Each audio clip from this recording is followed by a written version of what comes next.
இந்த 5 பேர்ல யார் இன்னைக்கு எலிமினேட் ஆவாங்க நீங்க நம்புறீங்க? Kamaruddin sir. Apsara possible. Apsara sir Aurora. Kamaruddin sir Kamaruddin evict ஆகி போறவங்க ஜாலியாக அவங்க வீட்டோட தீபாவளியை ஹாய் ஹலோ எல்லாருக்கும் வணக்கம் and welcome back to our channel. Bigg Boss வீட்டுக்குள்ளே இன்னைக்கான முதல் ப்ரமோ தற்போது வெளியிடப்பட்டிருக்கு. முதல் ப்ரமோலே வந்துட்டு பார்த்தீங்கன்னா அவர் எவிக்ஷன் கார்டை கொண்டு வந்துட்டார். தீபாவளி எவிக்ஷன் இருக்காது அப்படின்னு சொல்லி எதிர்பார்க்கப்பட்டுச்சு, ஆனால் எவிக்ஷன் இருக்குது. அதுலேயும் ஒரு பியூட்டி என்னென்னா, விஜய் சேதுபதி அவர்கள் என்ன பண்ணியிருக்காரு அப்படின்னு சொல்லி கேட்டிங்கன்னா, கிட்டத்தட்ட 5 பேரை உட்கார வச்சு அதில் யார் எவிக்ட் ஆவாங்க அப்படின்னு சொல்லி கேட்டிருக்காரு. கமருதீன், எஃப்ஜே, அரோரா மற்றும் கெமி, அதுக்கப்புறமா வந்துட்டு அப்சரா. இந்த 5 பேரில் யார் எவிக்ட் ஆவாங்க அப்படின்னு சொல்லி கேட்டதுக்கு மேக்ஸிமம் மெம்பர்ஸ் ஆஃப் சொன்னது யார் அப்படின்னு சொல்லி கேட்டிங்கன்னா, நம்மளுடைய கமருதீன் தான் வெளியே போவார் அப்படின்ற மாதிரி வந்துட்டு சொல்லப்பட்டிருக்கு.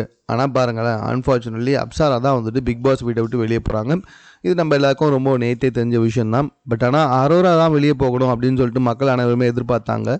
பட் அப்சரா வெளியே இருக்காங்க. இது ஃபேர் எவிக்ஷனா அன்ஃபேர் எவிக்ஷனா அப்படின்றத நீங்களே கமெண்ட்டில் தெரியப்படுத்துங்க. மேலும் இது போன்ற செய்திகளை உடனுக்குடன் தெரிந்து கொள்வதற்கு நம்ம சென்னை சேனலை சப்ஸ்கிரைப் பண்ணுங்கள்.